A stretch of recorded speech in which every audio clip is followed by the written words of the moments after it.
Every Saturday here on News 6, we team up with the Pet Alliance of Greater Orlando to bring you our Ask a Vet Your Well Pet. I'm Amy Biondello along with Dr. Dawn Keenan. She is the clinical vet from the Pet Alliance. So last week we talked about if your dog is coughing, it could be a sign of that dog flu, but could also be something completely different. So what would be another option?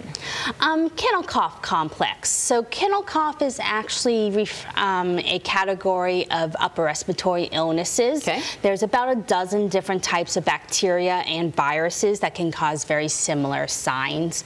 This is a contagious type of disease, and signs are similar to the dog flu. They include coughing, nasal discharge, sneezing, also can be lethargic and have fevers. Okay, so this has the word kennel right in the name, but does your dog necessarily have to be in the kennel to get this? No, boarding facilities are one place where you can come across kennel cough, but any type of social activities, dog parks, daycare,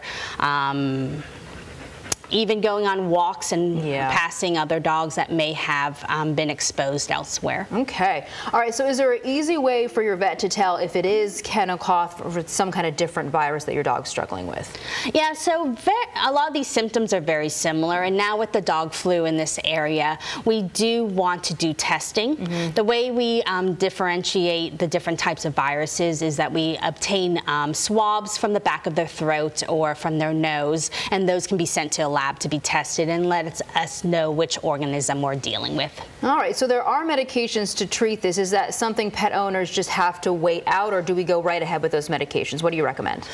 So depending on the cause, most of the time the viruses need to run their course, but if there's a bacterial component to it, then antibiotics can be helpful. But a lot of the treatment is supportive care, making sure that you control fevers, make sure they're still eating and drinking and staying hydrated. Okay, well, Dr. Keenan, thank you so much as always for joining us. And do remember that if you want to connect with the Pet Alliance, we've put a link right on our website. Just head over to clickorlando.com.